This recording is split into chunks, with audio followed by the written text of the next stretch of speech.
మన పూర్వీకులు తిన్న తిండి నేటి తరానికి అందించాలన్నదే తమ లక్ష్యమన్నారు కొల్లూరు సత్తయ్య.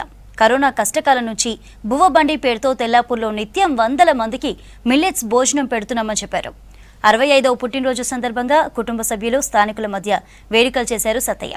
ఎన్ని ఇబ్బందులు ఎదురైనా పేదవారికి రోజు ఒక పూట నాణ్యమైన ఫుడ్ అందిస్తున్నామని తెలిపారు. తన తల్లిదండ్రుల పేరుతో ఏఎస్కే ఫౌండేషన్ స్థాపించి అనేక సేవా కార్యక్రమాలు చేస్తున్నామని తెలిపారు సత్తయ్య.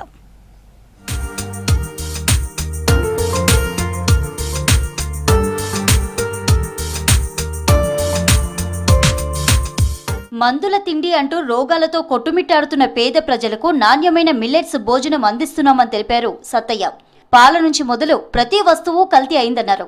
కొంతైనా సమాజానికి మంచి చేయాలనే తపనతో ఈ కార్యక్రమాలు చేస్తున్నామని తెలిపారు సత్తయ్య. ఈ నేచర్ మనకు అనేక రకాలుగా నేర్పుతుంది. ఆ రకంగా ఉండాలి. నేను బువ్వబండి పెట్టినా లేకుంటే పూలే అంబేద్కర్ ఫిలాసఫీ ఇక్కడ చెప్పిస్తున్న పిల్లలకు భారతదేశంలో ఉన్నటువంటి యువకుల మ్యాక్సిమం వీలైనంత వరకు 50 మందికి నేను భోజనం పెట్టగలను. కడుపు నిండాలి. మనం క్వాలిటీ ఫుడ్ తినాలి, క్వాలిటీ బతకాలి. అది మన భావితరాలకు నేర్పాలి, మన పిల్లలకు నేర్పాలి. ఏఎస్కే ఫౌండేషన్ ద్వారా ఆకలి రహిత సమాజం కోసం బువ్వబండి, మహిళా సాధికారత కోసం డేటా సైన్స్ లో శిక్షణ ఇస్తున్నామని తెలిపారు. పోటీ పరీక్షలకు ప్రిపేర్ అయ్యే విద్యార్థులకు కోచింగ్, కులరహిత సమాజం నిర్మాణానికి Phule Ambedkar centre for philosophical and English training ఏర్పాటు చేశామన్నారు.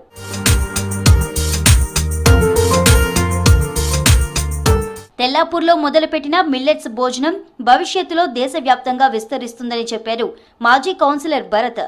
దేశ భవిష్యత్తు బాగుండాలంటే నాణ్యమైన భోజనం అవసరమన్నారు. బువ్వబండి కార్యక్రమం నిరంతరం కొనసాగుతుందన్నారు భరత్. నా జీవితంలో ప్రతి ఒక్క క్షణం ఈ దేశం నిర్మాణం కోసం జరగాల, బడుగు బలహీన వర్గాల కోసం జరగాల. నాకు ఇంకా గుర్తుంది మిత్రులారా, కరోనా బువ్వబండి స్టార్టింగ్ అయిన రోజు పొద్దున 5 గంటలకు మా అమ్మ వచ్చి నా తలుపు కొట్టింది. అప్పుడే నేను అనుకున్నా మా నాయనకి ఏదో కొత్త ఆలోచన వచ్చిందిరా. కొత్త ఆలోచన వచ్చిందని 5:30కు పొద్దున కూర్చోబెట్టి నాకు చెప్తా ఉన్నాడు, అరే ఇట్లాంటి విపత్తు మనం సచ్చలోపల చూడం రాయిగా, ఏదో ఒకటి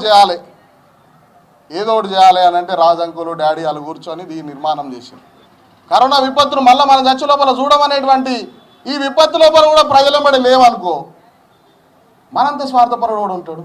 బువ్వబండి మరో 5 ఏళ్లు కొనసాగుతుందని, తన 70వ ఏటా మళ్లీ కొత్త కార్యక్రమాన్ని మొదలు పెడతానని చెప్పారు నిర్వాహకులు సత్తయ్య.